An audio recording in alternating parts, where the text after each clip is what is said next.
பயிற்சி 8.3ல 5வது சம். ஒரு பொது விழாவில் 1 முதல் 1000 வரை எண்களிடப்பட்ட அட்டைகள் ஒரு பெட்டியில் வைக்கப்பட்டுள்ளன. விளையாடும் ஒவ்வொருவரும் ஒரு அட்டையை சமவாய்ப்பு முறையில் எடுக்கிறார்கள். ஃபர்ஸ்ட் எத்தனை அட்டைகள் வந்து வைக்கப்படுது? 1 to 1000 அட்டைகள் வந்து வைக்கப்படுகிறது.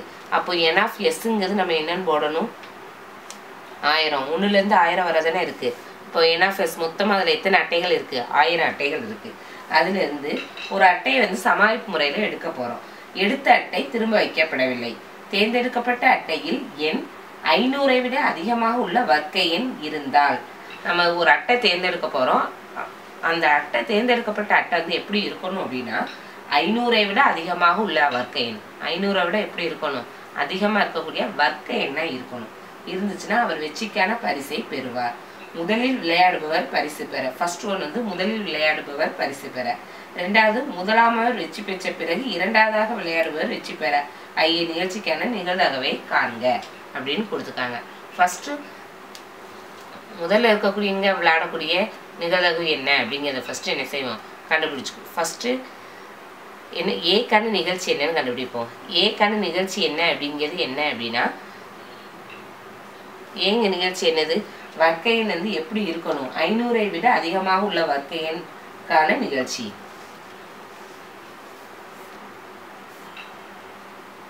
ஏ என்பது என்ன? 500ஐ விட அதிகமாக உள்ள வர்க்க எண் நிகழ்ச்சி அப்படின்னு எடுத்துக்கிட்டோம்.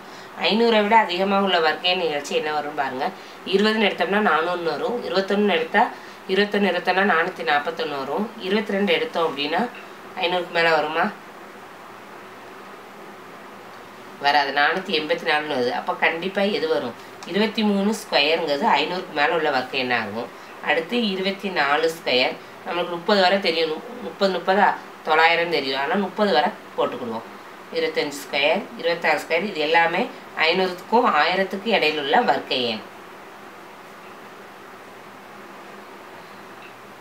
31 ஸ்கொயர் பண்ணாலும் 30 900ங்கும் போது 31 வந்து அதை விட கம்மியாக தான் இருக்கும். 32 போட்டோம் அப்படின்னா வருமானு பாருங்க.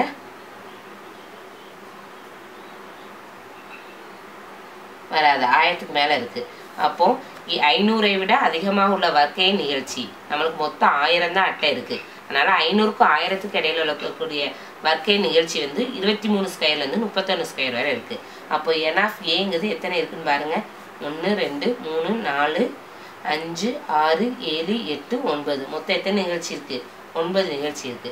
அப்போ b of a equal to என்னன்னு வரும்? n of a by n of s. n of a என்னது? 9. 9 by 1000.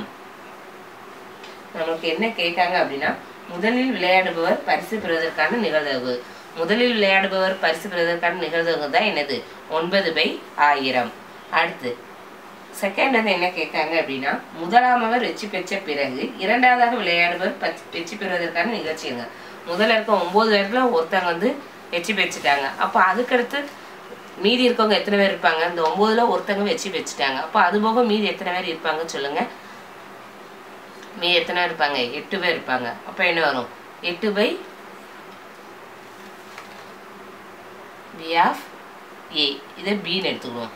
இரண்டாவதாக விளையாடுபவர் வெற்றி பெறுவதற்கான வாய்ப்பு. இதில் மொத்தம் 9 பேர் இருக்காங்க. 9 பேரில் ஒருத்தர் வந்து ஃபர்ஸ்ட் ப்ரைஸாக வாங்கிட்டாங்க. அப்போ மீதி இருக்கவங்க எத்தனை பேர் இருப்பாங்க? 8 பேர் தான் இருப்பாங்க.